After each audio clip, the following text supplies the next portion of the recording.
3-0. No. 3, 2, Marla, we can hear you. and 1. Go, Kim.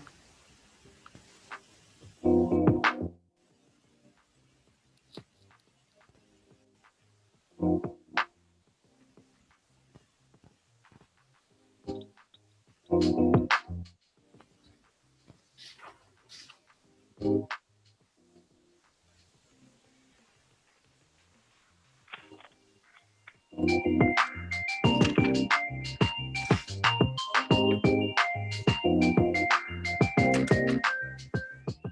1. Go, Kim. Happy Friday and welcome to another or this week's episode of Red Door Conversations podcast. My name is Kimberly Dixon Dudley. This is an episode of Real Talk and Real Tea. I want to introduce my co-host before we jump into the show this week. How you doing, Miss Lisa White? Hey, I'm wonderful. Excellent. Tana, what's going on out there on the north side, Woodlands Tomball area?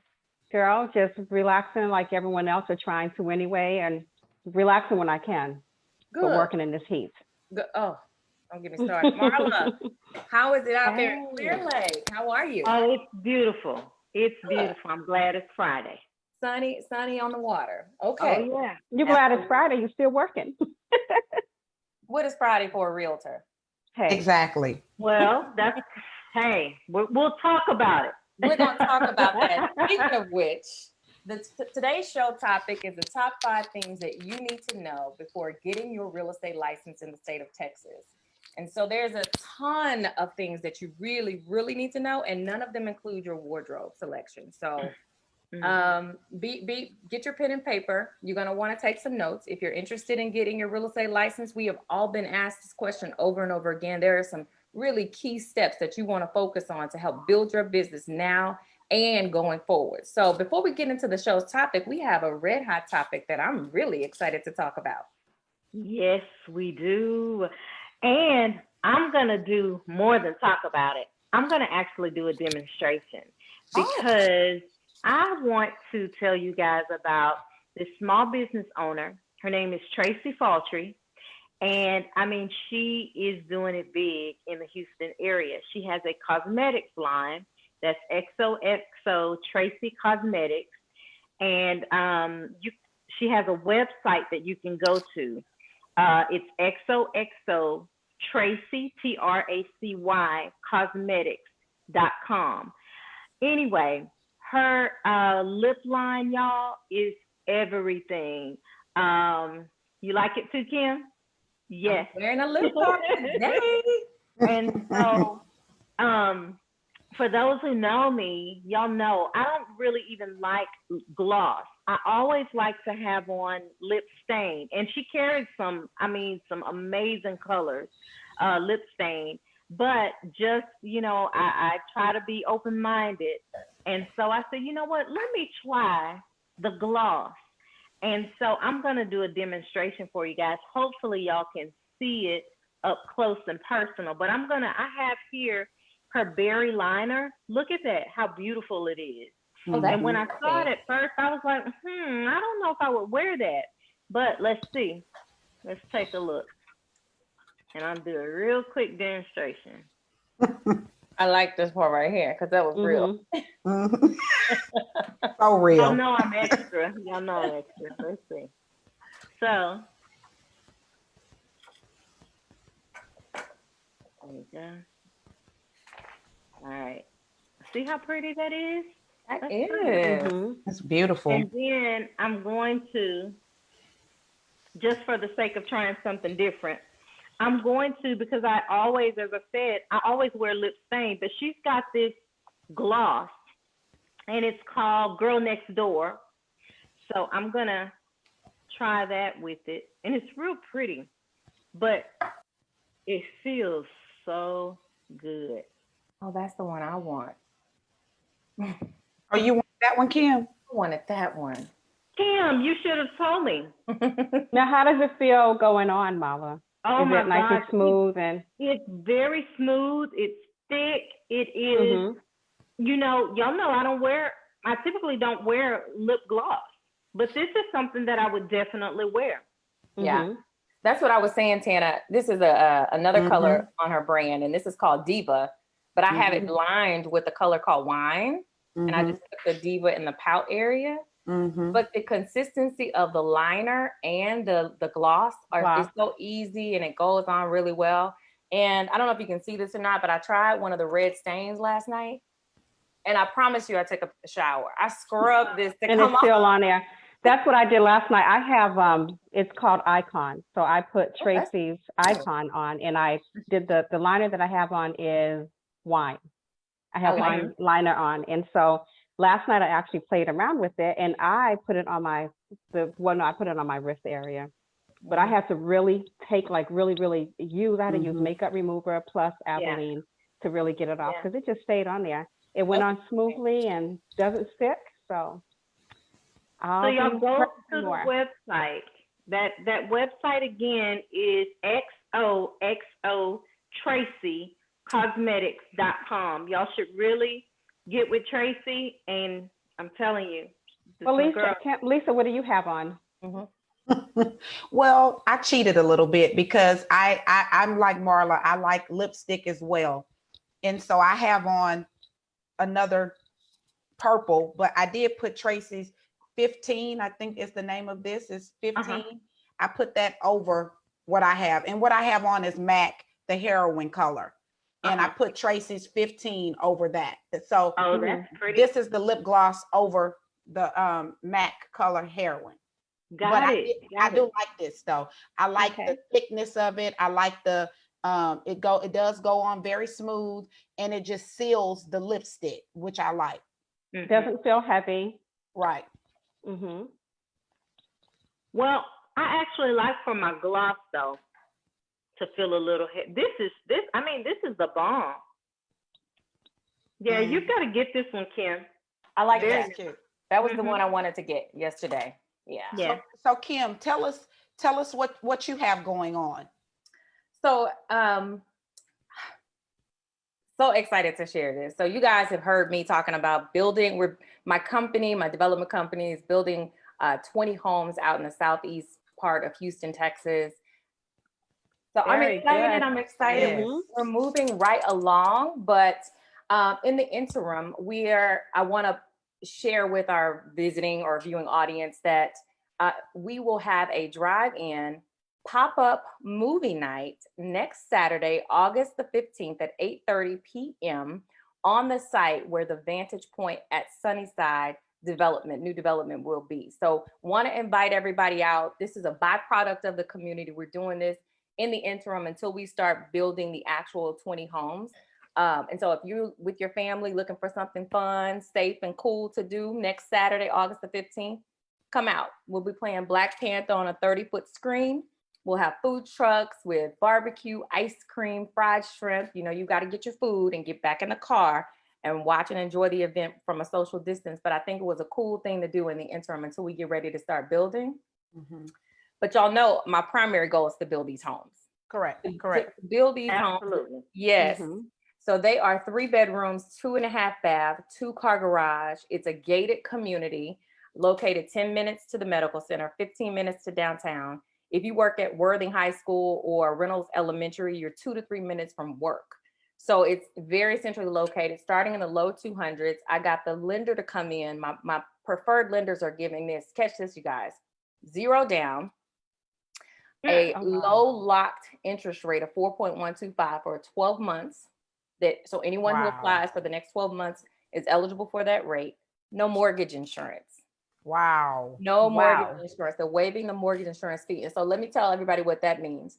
Lisa, no offense, but the same home that I'm going to be able to build in Pearland and charge $1,700 a month for, these buyers will be able to buy these homes and pay $1,550 a month. That's all in. Principal, interest, taxes, insurance, everything. So I'm excited. Y'all know this has been a process, a labor of love, but I'm excited. You're birthing this baby. Yes, I am receiving that blessing. So the feedback from the community has been so overwhelmingly positive. That's what I'm really excited about. I'm out knocking on doors, inviting people to the drive-in event, letting them know what we're coming. In fact, if you are listening to my voice or watching us on Facebook or YouTube and you are available August the 15th. Come by. I'd love for you to see the community and what we're doing, and then enjoy a beautiful, fun, socially distanced night out with your family. You can reach us and get more information on me, and the community at the website, www.bpsunnyside.com, www.bpsunnyside.com. You can also call our office at 713-357-1616, 713-353-1616, and you can purchase tickets, get information about the community. I'm gonna put a link on our Red Door Conversations page. So if anybody's interested in buying a ticket for the movie or getting information about the community, they'll have access to that via our Facebook page. And what's the date again, Ken? August the 15th, Saturday. It's next Saturday, August the 15th at 8:30. The doors will open 30 minutes prior, so you have time to go get your food and get situated in the car. Now, Kim, do you think you'll just have this one pop-up movie night, or do we have more in the future until you stop building it? That's a good question, Tana. So this is a special event, and we only planned on doing this one time. In fact, I think we may be close to capacity. So if people are interested in purchasing tickets, I encourage them to go online or call and get the tickets. They're $15 per car. And it doesn't matter how many people in the car, 2, 3, 4 people in the car. It's just $15 to get in. Okay, well, Guys, reserve some tickets for Lisa and Mala and myself. Come on out.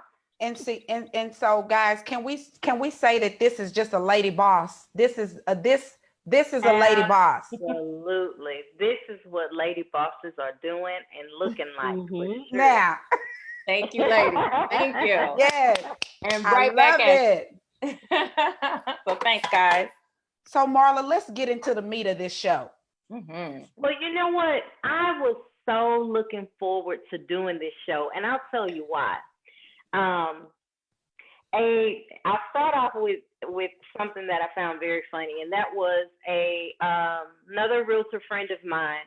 A few years ago, someone called her and said, "Hey, I'm looking to make some, I need to make some quick money." And so I was thinking to go, quick, easy money. I was thinking of going into real estate. And so she said to her then, she said, "You do better getting on the pole."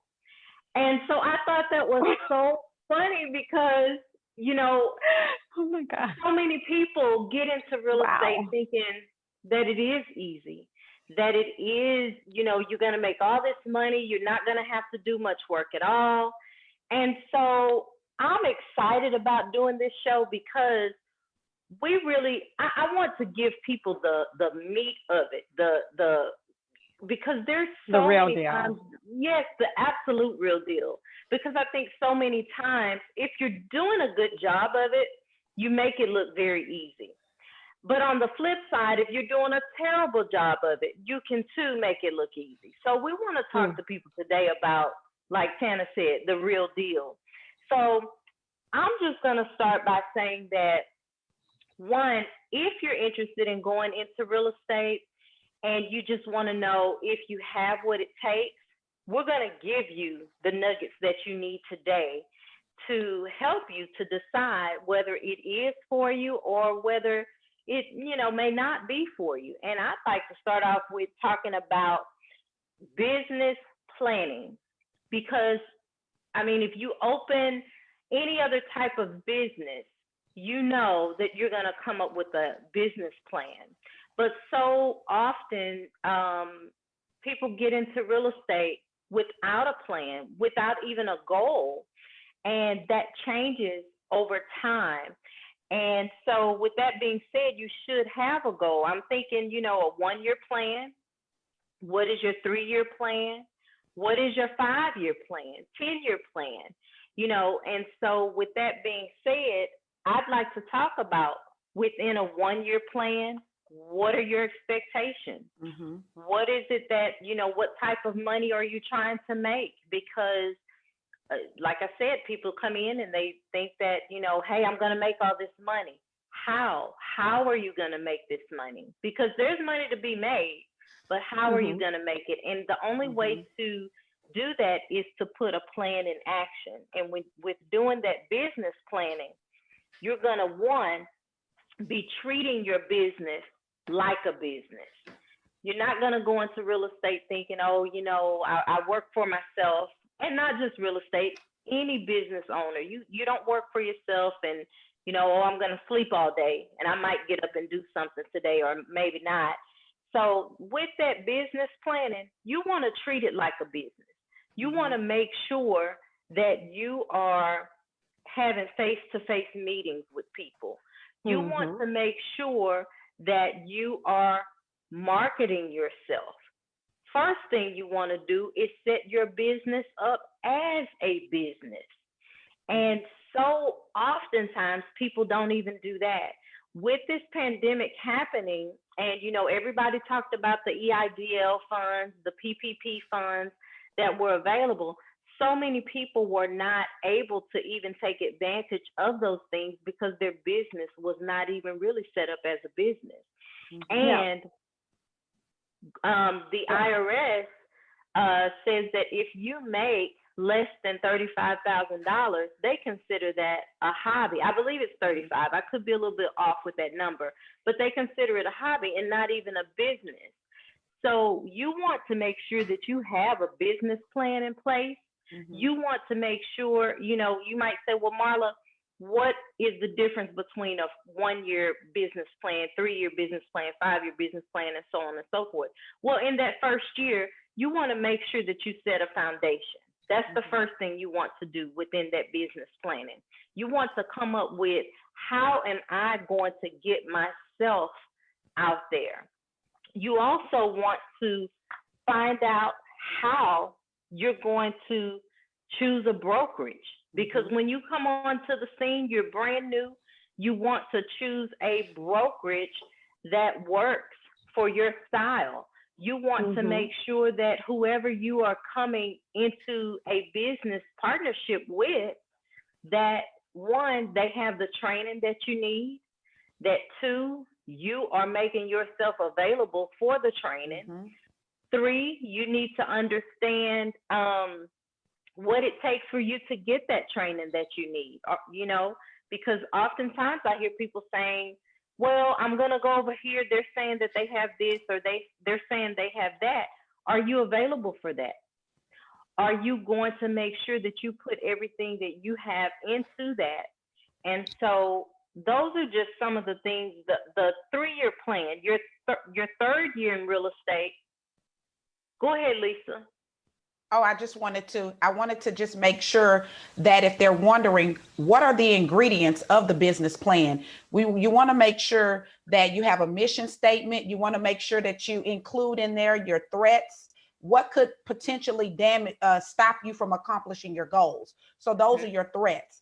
You want to have your opportunities in there. What is available that is going to allow you to be able to reach your goals? You want to have the realistic projections in there. Some realistic financial projections as to where you're gonna see yourself in a year, 3 years, or 5 years.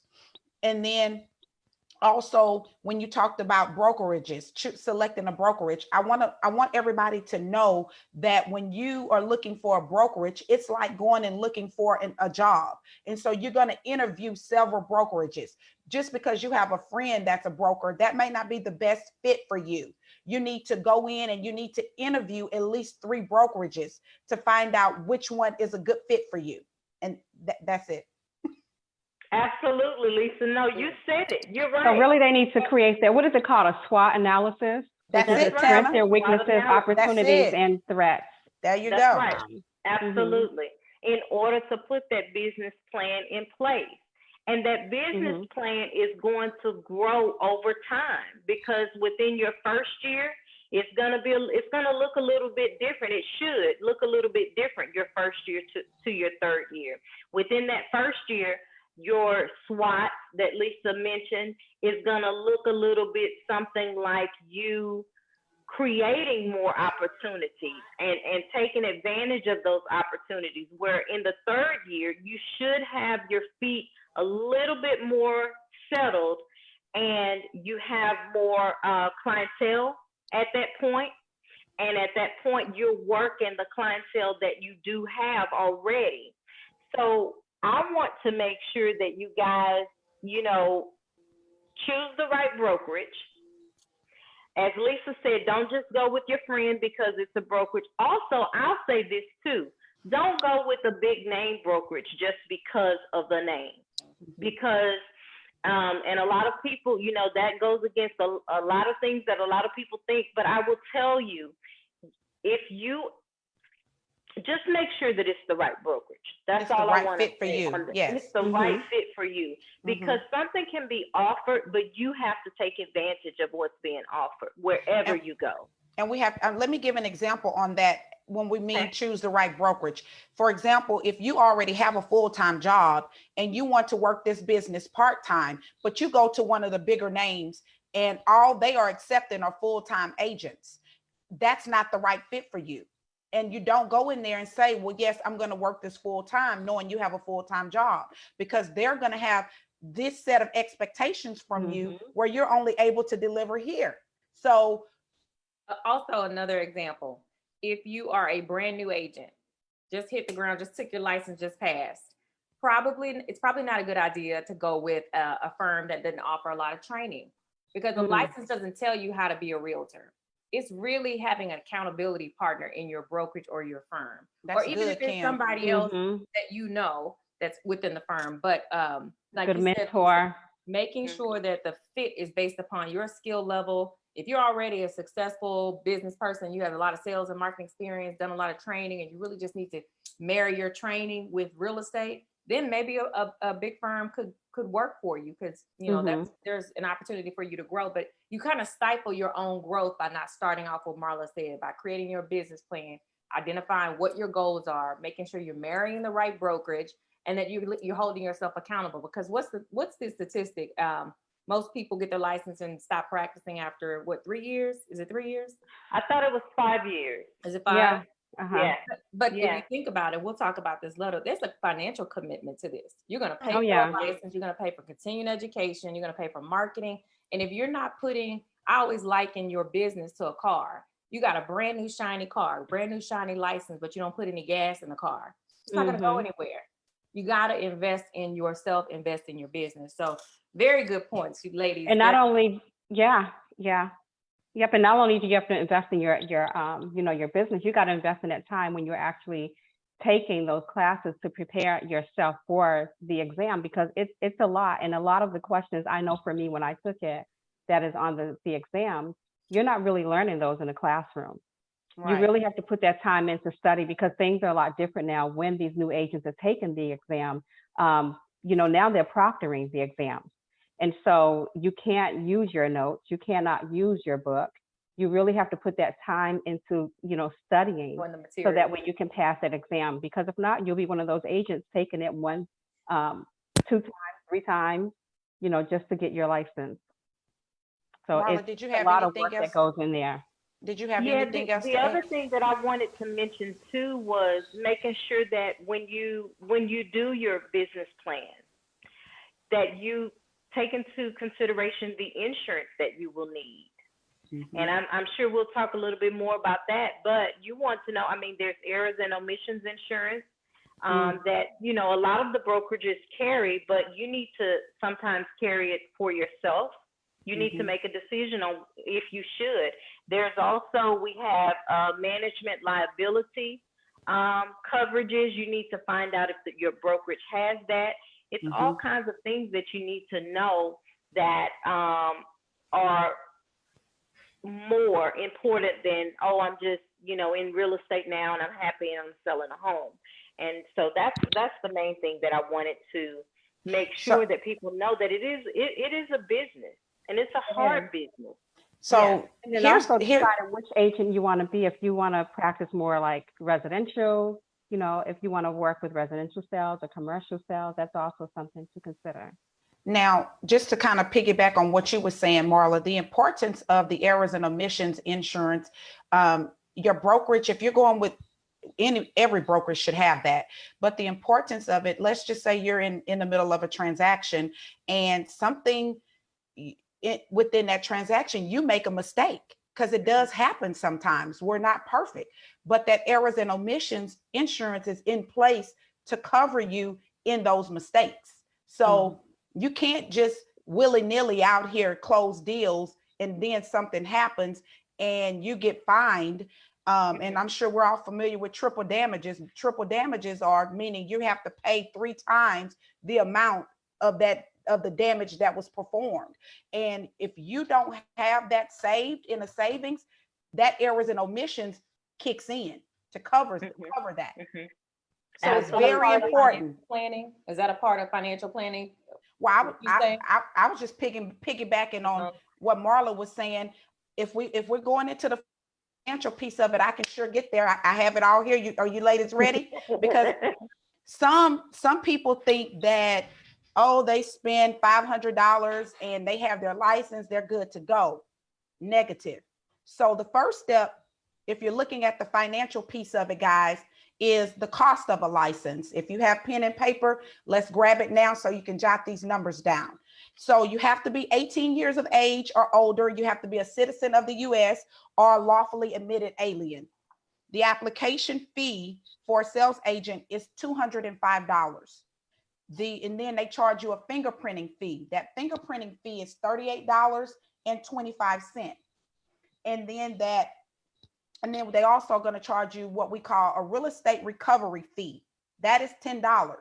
And just to get a little bit more specific, that fee is paid to a fund for payment of money judgments when the licensee is unable to pay for what I just mentioned. So if you don't have errors and omissions insurance, you don't have that money saved, then they're going to go to the recovery fund to pull that money out.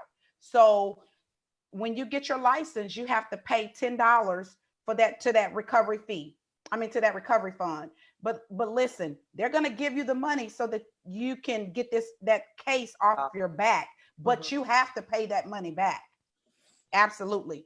And so those are the fees when you go onto the Texas Real Estate Commission website. Those are the fees that you will have to pay at that time for a sales agent license.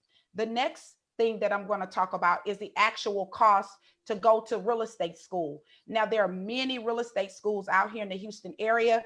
The fees that I'm going to quote is from one of the more popular ones, and that's the Champions School of Real Estate. I went to to Houston Community College to take my classes because when I started in real estate 19 years ago, it was a new area for me. I had not done anything like this. And so me personally, I wanted to be in a classroom setting that was going to take a little bit more time. So it took me about a total of 4 months to get my license. And so there are 6 classes that you have to take. And it used to be if you had a degree that you didn't have to take some of these classes, but now it doesn't matter if you have a degree or not. You have to take the Principles of Real Estate 1 and 2. You have to take the Law of Agency. You have to take the Law of Contracts. You have to take Real Estate Finance, and you have to take promulgated contract forms. And all of them are very, very, very important. If I had to say which one was the most important, it's going to be those contract forms, because when you don't know how to properly fill out contracts, you're in bad shape. So Champion School of Real Estate, they estimate for these classes that I just named that it would take 3 to 6 weeks. That's if you're doing it full time. That's if you're going to those classes every day for 3 to 6 weeks. Not if you're taking one class at the beginning of August, you take the second class at the beginning of September, it's going to be much longer. And the price that for those 6 classes that I named, the price that Champion School of Real Estate quoted was somewhere between $980 and $1,654. So you add that cost to what I just named as it relates to when you go to TREC's website to apply for your license. So it's adding up. And this is what I need for people to understand. It's not something you can invest $500 in and you're good to go. So now we've covered what it costs to file the application, what it costs to take the classes. Now we're going to go into, once you've passed the test, once you filed, once you've done all of that, now you have to become a part of the greatest association known to mankind. And that's the Houston Association of Realtors. That's the greatest association known to mankind.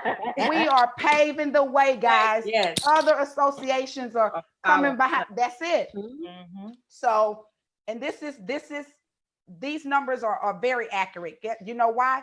I called them this morning and talked to them. Okay, so these numbers are accurate right here. So the application fee for the association is $100. The yearly dues are $469. The orientation fee is $50. The MLS application fee, and MLS is the multiple listing service. That is the database that we as agents use to view and to look for property for our clients. So that MLS application fee is $25. Then in order to have access to that database, it is $111.93 per quarter. So that's $111.93 times 4. Okay. And then after that, you have to be able to get inside the property. You can't just show up, send them the house via email, and they tell you they like something, and you call in the schedule with the listing agent, and y'all all three trying to meet up there together. It doesn't work like that. So we have what we call a super key. That super key is going to, and you have it on your phone. It's an app on your phone. But the initial to get that application, to get that super key, that's somewhere between $170 to $210. That price goes up every year. And so, and then it's $32 per monthly for you to have access to get into those properties. So you add all of that up, and that is your initial cost to be able to start practicing real estate in the state of Texas. And there's also, Houston. Lisa, what you didn't mention is the showing services. Oh yeah, can't forget that one. So if you have a listing, yes, absolutely. That's so another that's important if you are specializing in the listing area. If you're going to be a listing, if you want to drill down and identify, in fact, I think that leads in. Lisa, have you covered all the financials? I have, but if anybody else wanted to add anything, feel free to do that. Oh, I did. You know what, Kim? I did forget something. Thank you. So you had your first transaction and you have this large sum of money. What do you do with it? And this is the mistake that I made starting out. So I don't want you guys to make this mistake. I was working part-time when I initially started. So I had a whole nother check I was getting. So I'm just thinking this is just some good extra money. I'm being totally transparent and candid with you guys right now. So did I put 20% back for taxes? No. Did I? Yes. Yes. They're not going to do that because they're going to set it up properly from the beginning. They're going to get all this. Okay. That's why we're telling them to get all of this information. Right. So what I do now is once we close at GBR Realty, once we close on a transaction, 20% goes to taxes automatically. And it's recommended somewhere between 20 to 30. 20 to 30% goes to taxes. And then in order for you to grow your business, you're going to have to invest back into that business. So we normally do 25%, 20 to 25% taxes, 20 to 25% back into the company. So that's half right there. That's half gone. But it's very needed to do that so that you can grow as an agent. The more you invest back into your business, the more you're able to get that visibility and grow your business. Right. So we said 20 to 25% for taxes, 20 to 25% back into your business. We're all believers on this podcast. So 10% goes to my Heavenly Father. Every dime that comes into this house, we give 10% to the Lord. So what is that? That's 60% right there, gone. You don't, there's no question. So then the other 40%, you have to save some of that. So it doesn't all go into your household. You save some of that 40%. So you have to put some back, because if you want to take vacations and different things like that, you got to put some of that back to save. And lastly, whatever is left from what you saved, then that's what you put to operate your household. Okay. Mm-hmm. And it took me a long Marketing, time to learn that. Let me just say branding. that doesn't happen overnight. That it took you a long time. It takes a long time to learn that. But a lot of what you said, Lisa, is all married and tied back into that business plan. Mm-hmm. Exactly. Did we Start go over off with marketing it. and branding, ladies? You got to market and Go with brand in your marketing business branding. too. Mm-hmm. But marketing Absolutely. and branding should definitely be a part of your business plan, because you got to know, again, gasoline to your business. How are you going to fuel your business? How are you going to get yourself out there? And then getting yourself Market out yourself there. on social media. But you know Pay what? for all these wonderful apps. A lot of what Lisa just said is the mistakes you make up front is that I'm getting my real estate license and I'm gonna make $100,000 in the first year, and it's all profit. There's no taxes or investment that you have to put back into the business. Quick money. So I'm glad that we're having this discussion, because I think it reframes and reshapes the idea of what it is to practice the profession of real estate. I tell people all the time, if you treat it like a hobby, you're gonna make hobby money. You have to invest in your business, and you are a business. But marketing yourself, Tana, to your point, if you're gonna market yourself, when we first got our license, I know I did. If somebody said I want to buy some, I have a license. If somebody said I want to sell something, I have a license. Somebody said I need a commercial space, I have a license. But over your feet, trying to meet with them. Honey, we all know that the real key to being successful in real estate is drilling down on what type of realtor you really want to be. Exactly. That way you can build on your business, because if you're kind of pushing and pulling it all on different areas, you're just kind of treading water and you never get a chance to swim forward. So if you're going to market yourself, a part of your business plan, to Marla's point, is figuring out what type of realtor you really want to be. Do you want to represent buyers? Do you want to represent sellers? Are you interested in doing investors only? I know realtors who only do leases and make a very good living. But that's a question I don't think people ask themselves when they're ready to get their license. And so when people are saying, hey, Marla, I want to get my license, I'm going to jump in, I need some quick money. The first thing I ask them is, well, have you thought about what type of realtor you want to be? And they was like, a realtor. A referral realtor, because some of them know they're not going to be in a business like that. So why pay all the dues that you mentioned, Lisa, when you can just go ahead and be a referral agent, right? Still collect the referral fee. And so just like an attorney, you don't go to every attorney. Every attorney can't answer your legal question. Every doctor can't prescribe you a medicine or diagnose whatever your issue is. I encourage buyers and people who are seeking a real estate license to nail down, like find the realtor or be the realtor who is an expert in that field. I'm going to give you an example, something that I'm a buyer's agent because I love buyers. That is what I've identified myself as. I list properties and I love the whole practice of real estate. I mostly enjoy helping buyers find homes. But I don't know if you guys know this, but there wasn't a buyer's representation or agency until the early 1990s. And many people don't even know that. In fact, I'm going to read this really quickly. It says, until the 1990s, buyers who work with an agent of a real estate broker in finding a house were customers of the brokers. Since by most common laws, most of the states at the time, the broker represented the sellers only. So at that time, it's only since the early 90s that the states passed statute law to create a buyer's agency. And the agency in that word is the part that makes the difference. If people are listening, agency means you have a responsibility to the person you are working with. You have a fiduciary responsibility to that person to look out for their best interest. And if the agent is primarily representing the listing agent, it's a little difficult, a little tricky to be able to represent both sides equally and equitably and fairly. Now, we do have something called dual agency in the state of Texas, where you can represent both parties. A brokerage can represent both parties, but not an individual person can represent both parties. So that's, once you get your license, you'll learn a little bit more about that. But understanding that there are factions of real estate and it's important to pick your passion is what I would want to share with anybody who asks me, hey, what do I need to do to get my real estate license? So in y'all's experience, Tana, When you first got into real estate, what kind of realtor did you want to be? I didn't know.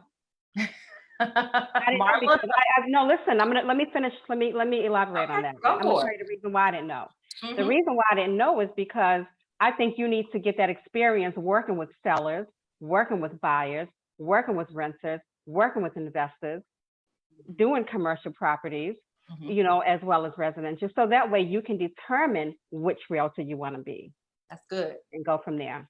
And if you don't, and we also have some, what is it called? I'm trying to think of the word. Oh my goodness, it just escaped me. Competency requirements. So if you're not competent in commercial real estate and you know that's not an area where you can successfully navigate a transaction from start to finish, find a good partner who's already working commercial real estate. Get under their tutelage and let that person teach you, and you can be a part of it as a referral, to Tana's point, and still learn at the same time. So I want to caution people against getting their real estate license and saying, hey, I can practice all over the state of Texas. I have new agents who will say, I got a cousin in El Paso, I'm going to list their house. You are? Well, tell me about the El Paso market and how you're going to effectively service that seller's needs. So, so that would be my most important point of first questions, and then they can dive back into building a business plan and understanding the financial responsibilities of investing in your real estate business, not your real estate hobby, but in your real estate business. Let me add this. Also, I want to impress upon new agents that don't go to the 100 brokerages, because when you've not closed any transactions, they're not going to provide any type of mentorship for you to navigate through those transactions. You need to be connected with a company or with a brokerage that's going to provide some mentorship to you to ensure that you are effectively handling that transaction as you should. It's always Lisa, go ahead. I thought about that because a lot of times agents focus on, well, if it's 100%, then that means I get to keep all of my money. However, it could be very, very dangerous. It could be very dangerous if you don't know exactly what it is that you are doing and you're trying to navigate through this transaction. And also, if you get with the right broker and if you are willing to put in the work, a lot of times you can make more money. Where if you are somewhere where you can thrive, not just a 100% brokerage. That's a good point. Putting in the time. You got to be able to be ready to put in the time and the commitment. For sure. Yep. So Tana, now that they have all of this information, we need you to hone in on what the time commitment is for all of this, because is it something that they can start on August 1st and have the first deal done by August 15th? No, exactly. So yes, Lisa, you have to put in that time. And that's what I was saying earlier. You have to set aside that time to study.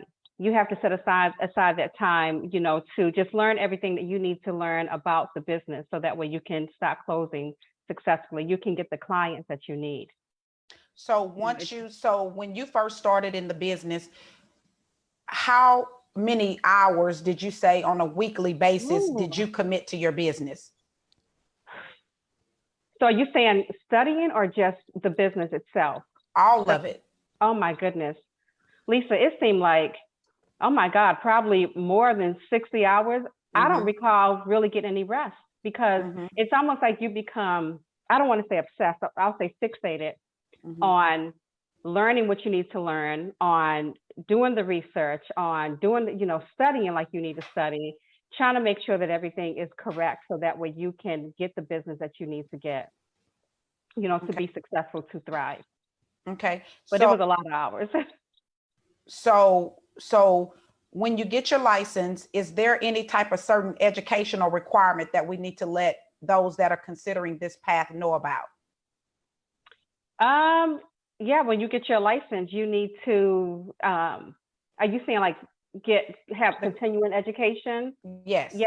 you need to go ahead and set yourself up for that as well, because your first year, after that first year, you need to take, I believe it's legal. It's 30 legal, hours. yeah, your 30 hours. It's And been that's a for the look. first 3 I'm past years. the first year, so. Yeah, that's for the first 3 years. I You're think gonna I have forgot to some of take. those hours. Yeah, so you definitely need to, take those classes as a brand new agent. Put that money Right. to the side. So for the first 3 years, you're going to be required to meet a minimum of 30 required hours. And after your 4th year of business is when you drop down to 15. Right, right. And a lot of title companies, if you're with a good brokerage, they'll be able to keep you, up to date. Like, hey, there's going to be this title company, and you'll start getting those emails the more that you are out there in the field, networking, going to different open houses and just doing, passing out your information, meeting with title people and meeting with your lenders. You'll begin to get those emails, and so you'll be able to attend or sign up for those classes. Absolutely. Absolutely. So before we close the show, I do want to highlight that we do have brokers on the podcast. We have Kimberly Dixon Dudley. She is the broker owner of Kimberly Lane Properties. And we have Marla Lewis in Clear Lake, who is the broker owner of Entourage Real Estate. And you have myself, Lisa White. I am co-owner along with my husband, Kevin White of GBR Realty. And we have Tana Young, who is a real estate agent at Southern Star Realty in the Woodlands. So we all represent different areas here in the Houston area. And if you guys have any questions, if this is something that you're interested in, you can reach out to either of us directly, and we will be able to assist you or just tell you what we know to help you along that path. We thank you for joining us today. You can find us on all social media outlets at Red Door Conversations. We look forward to seeing you guys same time, same back channel next week. Have a good one. Have a good weekend. Bye, guys.